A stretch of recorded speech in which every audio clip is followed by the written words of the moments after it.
My media product both develops and challenges the typical conventions of a media product in many different ways. Firstly, the mise-en-scène within my music video is quite typical of many other media products. Within my research and planning, I researched a section of different genres music videos in order to take inspiration from many different elements of these. I chose to mainly focus on research around the indie rock genre, as this genre was the genre I chose for my own music video. Within my research of many different music videos, I found that within many of these, the artists' costumes were dramatic and adventurous in order to attract attention to their character, making them stand out from the other subjects within the music video. Due to this, within the performance-based sections of my music video, I chose to dress my main character in a very over-dramatic and daring outfit so that he would fulfill the role of the attention-grabbing main character. The outfit I dressed my main character in was a long, dramatic purple coat with fur around the collar and a dramatic pair of sunglasses. This outfit adds a sense of professionalism and seriousness to the music video, as it stands out much more to my audience as opposed to if the actor was dressed in a plain everyday outfit. This is a typical convention seen in many of the music videos that I analysed myself. Particularly in the performance-based sections, the main character will often be wearing an eye-catching outfit in order to add to the mise-en-scène of the music video, consequently making the video much more aesthetically pleasing and interesting for the audience to watch.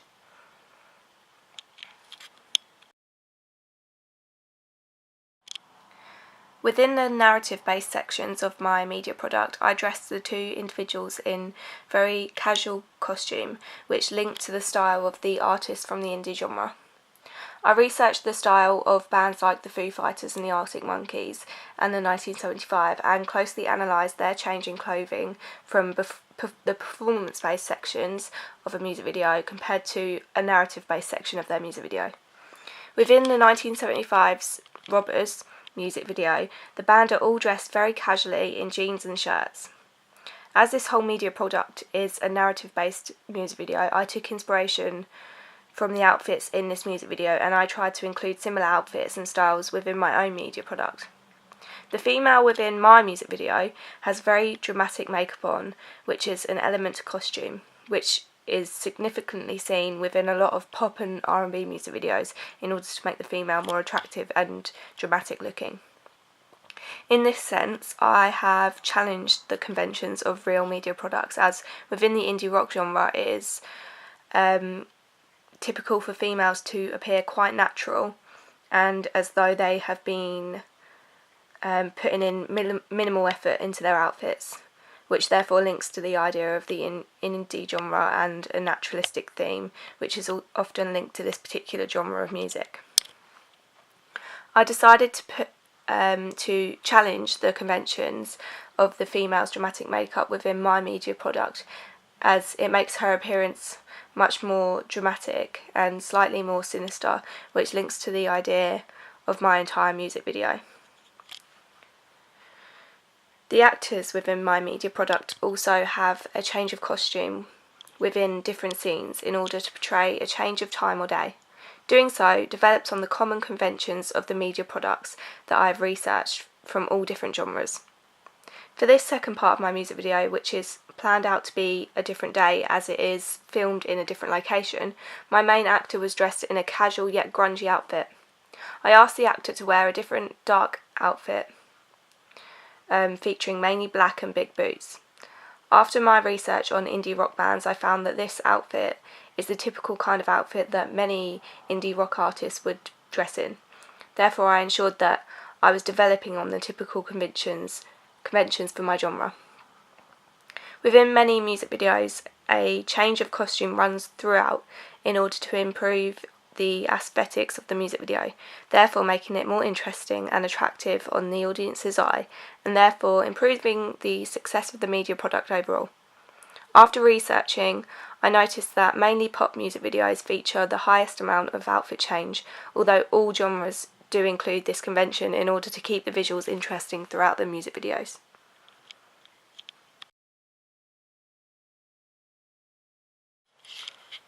Lighting is another key element to keeping the visuals within my media product interesting and dramatic. Throughout the majority of my music video, I use natural lighting in order to light the scenes that I'm shooting in. Due to the storyline of my music video about a dysfunctional young couple, I attempted to keep the entirety of the music video as realistic as possible. I believe that using natural lighting is the easiest way to make the overall aesthetic of the music video realistic, and within my research of narrative-based music videos, the lighting used is often natural lighting. Using natural lighting does not make the narrative-based scenes of the music video too bright. In fact, much of the lighting in my music video is quite dull, which is perfect in cohering and connoting the depressing and distressed nature of the music video. I have found that in my research, many indie rock music videos do not use extreme bright artificial lighting to light the scenes in the music video, apart from within the performance-based sections. Therefore, I have developed on the common conventions linking to lighting.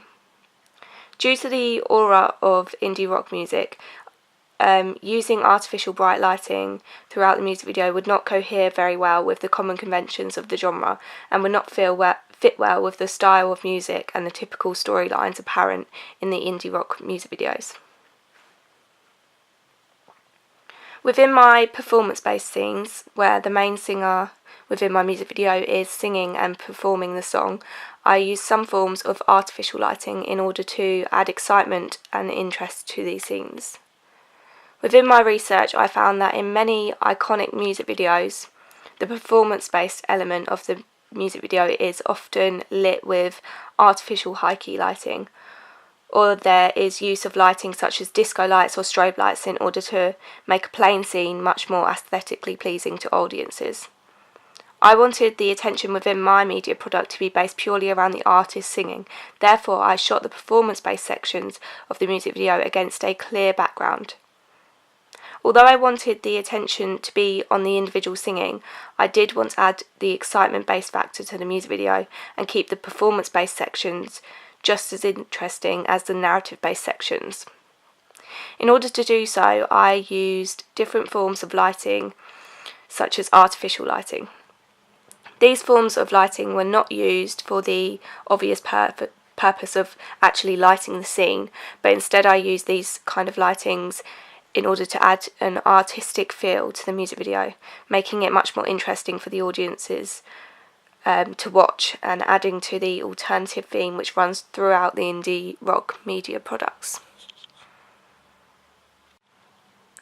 I used a strobe light and disco lighting to reflect on the wall behind my actor so that he was not performing against just a plain white wall. I believe that using this lighting made my film look much more advanced and professional. This artificial lighting was quite an easy element to incorporate, but the overall effect did make a huge difference to the media product. This lighting connotes and links to the theme of intoxication, which runs throughout my entire music video, and therefore creates a trippy scene for the artist to perform in. I believe this lighting works perfectly in my music video because of the storyline and the connotations of the couple's messy relationship and their intoxication created through this lighting choice. Alternative lighting, such as high-key lighting, is often used within pop music videos or songs with a much more upbeat tempo. High-key lighting makes the scene much more exciting and positive, and is often paired with bright colours in order to make an extremely exciting scene which links to the upbeat tempo of pop music. This particular kind of lighting wouldn't be so effective within my indie rock based music video, due to the fact that my music video has a very slow tempo and the storyline is based around quite depressing events. Low-key lighting is typically used within rock and indie music videos, as overall the tempo of these music videos is often much slower, or the overall storyline would often be much more serious or depressing. The connotation of rock and indie music usually associates with dark colours. Many rock artists dress in black and use low-key lighting in not only their music videos but also in photo shoots or album front covers. Due to this, I chose to continue to develop on these conventions and apply these conventions of the indie rock genre to my own music video and to my ancillary tasks in order to make my media product as realistic and applicable to today's market as possible. As a result of this dark lighting scheme, I also used very dark bold colours within my album advert and my website so that the indie rock identity was still apparent.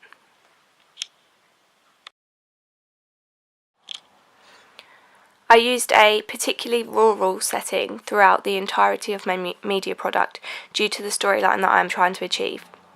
Using a rural location is key to the effectiveness of my entire media product due to the kind of lyrics and the plotline that is featured within my music video.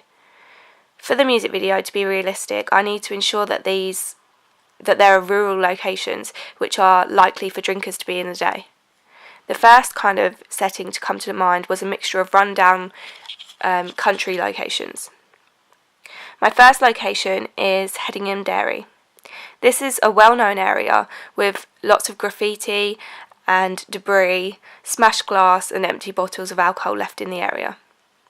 Finding a place like this to film was effective as it already had all of the props and decorations available, such as empty bottles and graffiti, which would be expected to be seen in an area like such, and this therefore made it easier for me to film. A location like such was free for me to use and also extremely accessible, therefore making this location a strong choice of mine. A couple based around rebellion and a dysfunctional relationship would often be seen in music videos such as Rihanna's We Found Love in rundown areas like such. Therefore, I took inspiration from music videos like this and tried to find locations as similar as possible so that my music video would match this type of typical conventions of music videos similar to my own, whilst also being realistic and professional looking. The next location I used was Gosfield Lake. I chose this location as, again, it is a rural yet picturesque location. This location isn't particularly run down as such, but still suits my theme of rural locations in which acts of rebellion could take place, such as drinking or drug taking. Therefore, this location is still similar to those found in typical indie rock music videos and runs with the conventions of the genre. I also used a small piece of stone road near Gosfield Lake Golf Club. Yet again, this location is rural, which runs with the theme of my entire music video. Due to the picturesque setting, this location could be used to connote happiness in the music video. Using a setting that radiates certain emotions or vibes is something that is seen in many different music videos from any genre. For example, if a music video is based around a sad theme, then the setting will often be able to match these emotions by being dark and a depressing place. Using a location which is already very vibrant and interesting helps to make the music video look particularly interesting and therefore parallel the emotions within the plotline and the song with minimal effort. Therefore, this easily accessible location is perfect for use within my music video and matches the typical conventions of any genre's music videos. I chose to film the scenes of the artist lip singing at my home. I used a plain white wall to use as a backdrop, which after my research I noticed is also a typical convention of many different music videos. Then I used different kinds of lighting to make the shots more interesting, for example strobe lighting. Doing so added an interesting element to the music video and also made the overall effect more professional, as I was able to add more detail into the music video, making otherwise dull plain shots more interesting. Within many music videos there is sometimes use of more exciting or dramatic locations for the performance-based sections of the music videos. Due to the fact that the rest of my music video is a narrative-based music video with multiple different locations in use, I wanted to keep the keep with the conventions of narrative-based indie rock music videos, and therefore have the performance-based section of my music video simple so that my locations picked out for the narrative-based sections did not lose their effect. I also wanted to make use of the lighting I had available to me, which made this otherwise simple location effective and still very interesting.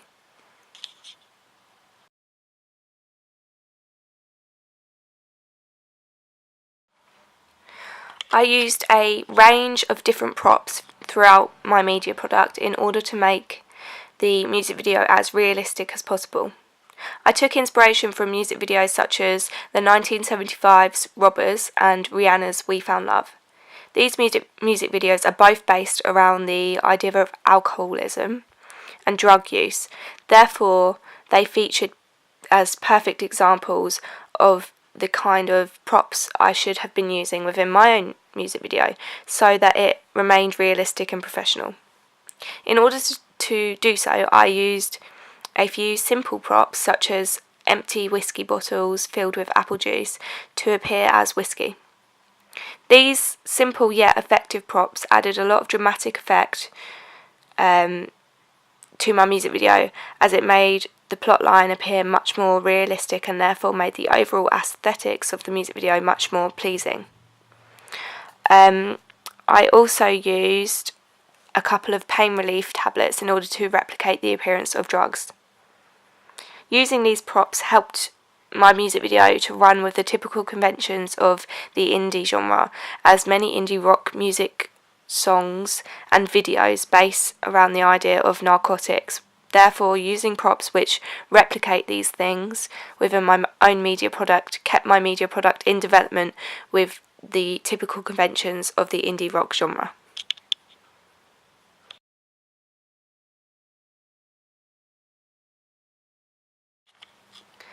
The sound within my music video is parallel to what is happening on screen, and the lyrics run perfectly with the storyline for my media product. A very current indie rock band called the 1975 wrote the song that I chose. I believe that this particular song was an extremely creative and effective song to use and to create my own media product with, as it can be viewed and listened to in many different ways with many different outlooks, and the lyrics are very open to interpretation. Therefore, it made it easy for me to create an original and creative media product in relation to the song. The slow tempo throughout the song and the way that the song's tempo builds towards the end runs with the typical conventions of the indie rock music, and it also makes it easy for me to shape my storyline and build the storyline up slowly towards the climax of the song. The entirety of the music video uses non-diegetic sound, therefore the music video is based completely on the lyrics and how these lyrics link to the storyline on screen. I chose not to include any diegetic sound within the music video, and therefore I did remove some diegetic gunshots which were featured in the song just before the climax. I removed this diegetic sound as I believe that it did not run with the storyline I had chosen for my media product, and it decreased the intensity of the climax within my music video. The main idea behind the lyrics is a relationship and how two people's relationship can turn wrong. Due to this, the song parallels with what happens on screen, as it represents the idea of lust, rebellion and corruption, much like the storyline for my media product. I believe that this specific song choice appeals to my young adult target audience, as not only is it a very modern song, but it is also based around the idea of experimenting with relationships and finding someone suited to yourself, which of course is all very new and of a fresh interest to a young audience, and therefore develops on the typical conventions of the indie genre. Within my research, I found that many young people are listening to indie rock music, and many of their favourite song choices have similar themes to the lyrics and sound within the song I have chosen for my media product. This particular sound used in my media product stands out to me the most out of many modern day indie rock music and songs, as there is a massive twist on typical indie rock conventions within the song, and there is also a set of distinct techno sounds within the song. Therefore, in that sense, this song slightly challenges the typical conventions of indie rock genres. I find this particularly interesting about the sound within my music video, as I'm interested in the experiment and the diversion from mainstream music. I believe that due to what the song is about and the very new and modern sound that it radiates, it will be an extremely popular song choice with my young target audience.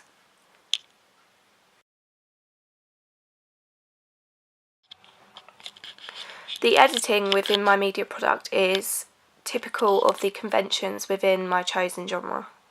I researched many different indie rock music videos and found that often the editing featured a lot of quick cuts in order to run with the tempo of the music and the sound of instruments within the song. At the start of my chosen song, there is a specific beat or tempo to the music which slowly builds into a quick beat in order to make sure that the music paralleled with what was happening on screen. I used a lot of quick cuts in the opening 40 seconds of the music video. I used this technique throughout the entire music video in order to make the cuts match up with the beats of the song. This links to music videos such as Robbers by 1975 and We Found Love by Rihanna. Within both of these music videos, a collection of shots are featured at the intro to the song, and they are edited with quick cuts in order to match the tempo of the music and give small flashes of the storyline before the plotline actually begins. As well as this, the opening shot to the music video is the exact same setup as the final shot in my music video. The only change between the two shots is that in the opening shot, the female is alive, and then in the final shot, the female is dead and laying on the male. I chose to arrange the shots in the exact same way so that the dramatic effect was heightened and therefore the storyline would be further enhanced, as the opening and closing shots were set up so similarly in terms of composition but had such a difference in meaning. I also used editing within my media product in order to make certain lyrics parallel with what is happening on screen. For example, there is a section of the song where the lyrics read, "She has a face straight out of a magazine." And therefore, during this section with these lyrics, I featured a long take of a close-up shot of the female in my film and also edited the shot in slow motion in order to add dramatic effect. This runs with the common conventions of my genre, as within many music videos that I've studied, the lyrics will often match what is happening on screen so that the music video makes much more sense to the audience who are watching. Towards the end of the music video, after the female in the music video dies, I decided to edit all of the remaining clips into a different filter in order to imply to the audience that this section of the music video is a collection of flashbacks. Doing so helps my audience understand that the clips being shown are from the past and are just a figure of the male's imagination within the film. Using this filter adds to the aesthetics of the music video and changes the audience's outlook. I wanted to continue developing on the conventions of the indie rock genre, and although I did not find any specific music video with a similar storyline featuring flashbacks, I decided that editing my clips with this filter would have the most professional effect on my media product. In the final scenes of the music video, I decided to edit the clips so that they appeared like a double exposure effect. So for example, I had clips of the male singing overlapping on top of flashback shots of the couple together. I matched the shots so that when the male drinks his alcohol in the performance-based clips, the couple were also drinking alcohol within the narrative section that overlapped. I edited the clip like this on purpose so that they would appear more harmonious and so that the music video flowed naturally and all the activities on screen made sense. This double exposure effect runs with the typical conventions of the indie rock genre, as within I Wanna Be Adored by the Stone Roses, a similar double exposure effect has been used with the band playing instruments overlapping clips of the band walking along the desert. The final piece of major editing within the clip is a flipbook effect that I created of the male walking towards the camera. To do this, I took a collection of photos of the actor walking towards the camera by using a quick shutter speed. I then edited these photos into a video and made it so that each photo was only shown for a very small amount of time. This therefore created the effect of a flipbook, and the male still appeared to be walking towards the camera, just in a much more creative way. This does not particularly develop on the typical conventions of the genre, but I believe that by doing this and using this technique, I could make my music video more creative and aesthetically pleasing.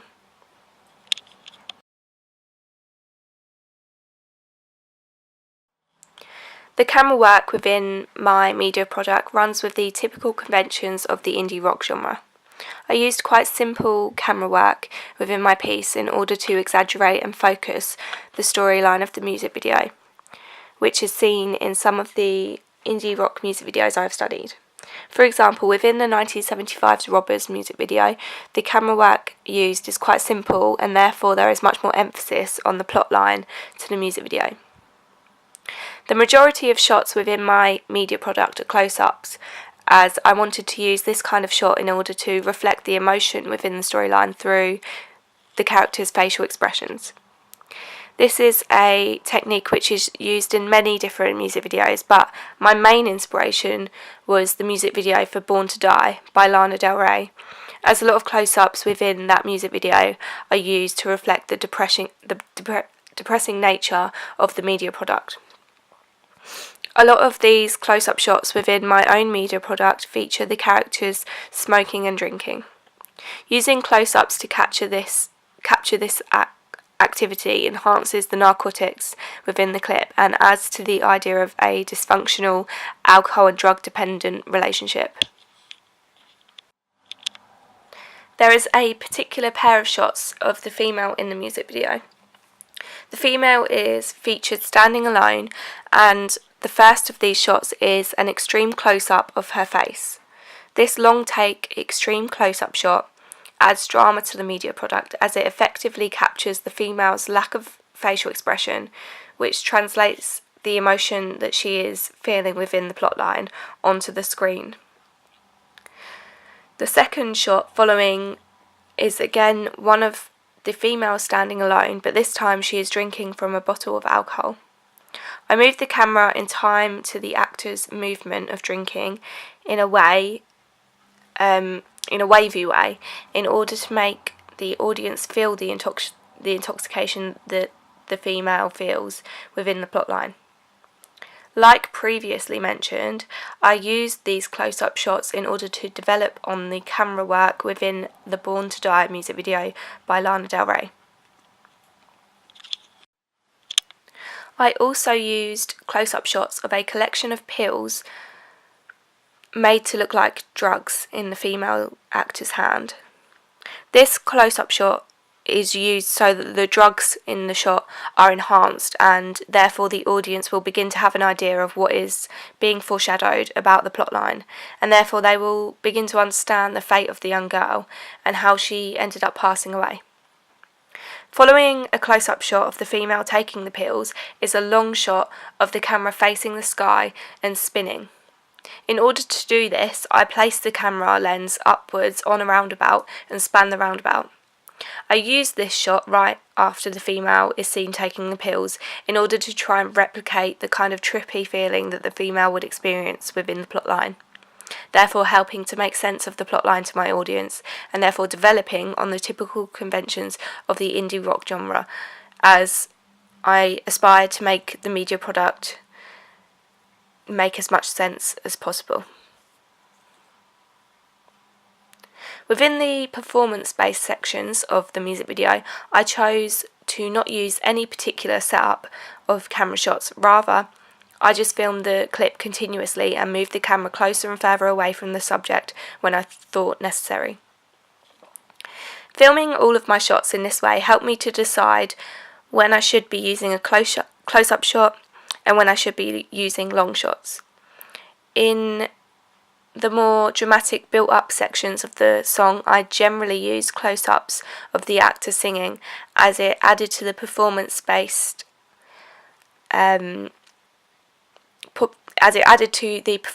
qualities of the media product and added drama to the words the actor lip-synced.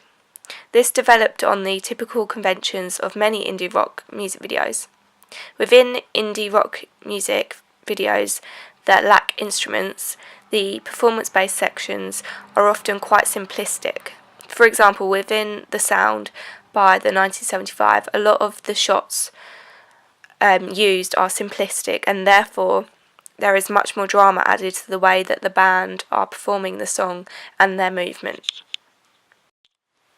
Within both sections of the media product, both the narrative and performance-based sections, I tried to keep the acting as natural as possible.